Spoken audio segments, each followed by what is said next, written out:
Manipur Forex Trading Channel na mayam ba muka na taram na oksari na sidi live analysis amaka yemina si Tuesday Tuesday 8:44 AM haiba matam sida masigi price ki oiba yaba magi reaction sing aduga magi kano sing do hape yemina se mase Euro USD chart ne Euro USD chart ase mak se mamang da 4 hour di demand zone amada market tap tawre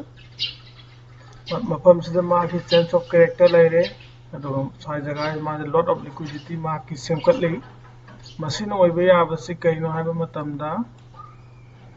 Euro USD jesigi aina 15 minutes refine tawraba adugum 5 minutes refine taw order block amagi mapas dagi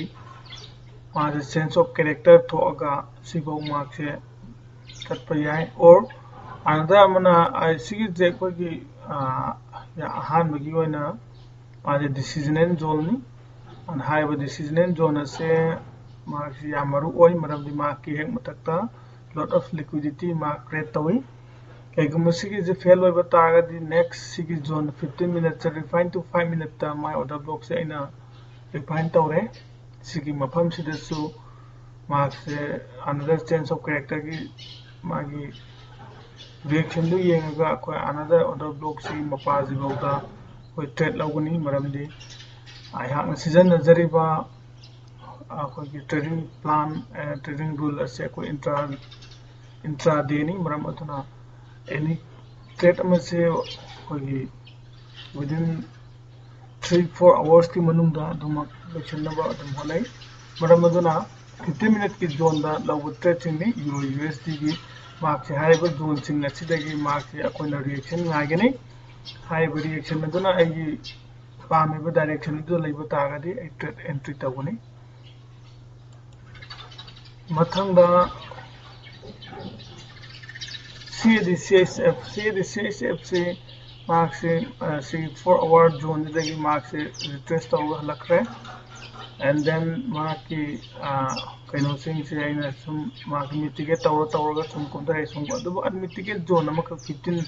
hour 15 minutes तक mark unmitigate zone नमक ले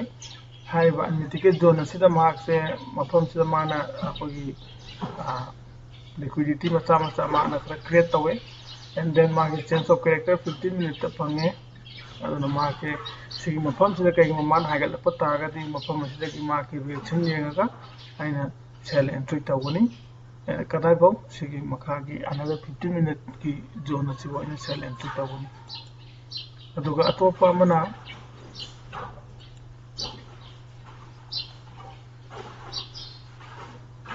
singa GBP JPY ne GBP JPY se mamang dagi hongna mahak se akoi mamang gi mamang da laiba 4 hour zone da mahak se tap tawga laire 4 hour zone da mahak se laire adugi matungda ma sai jaga je thugai ge ne yam kana holarami adu mahak loi ma fail hoigre adugi matungda mai makha gi liquidity singa se mahak na save tawre ma liquidity lok thokpa ya lok tho aduga hujik ma se sibong la amaga makha kumdagi bai yai or makha dagi mathakta lakwe adubu aina khanjaba mongdadi hujik che ma se makha da liquidity khara chathoraga sense of character laire and then si mafam da magi reaction yengani du reaction dagi matung ina se ki 15 minutes go aina long entry tawuni samai tawdana Euro USD CSF aduga GBP yen nasigi analysis yengina se ngamina se objective phogi oina di mahak si yaudri hariba point sing aduga agi demand and supply zone sing adu yaudri hariba pham sing adu yaurba matung da mahak reaction du yengaga kari karam trade sing lobu yabaga habu akoi mu yengina se mayam ba mukana tagatari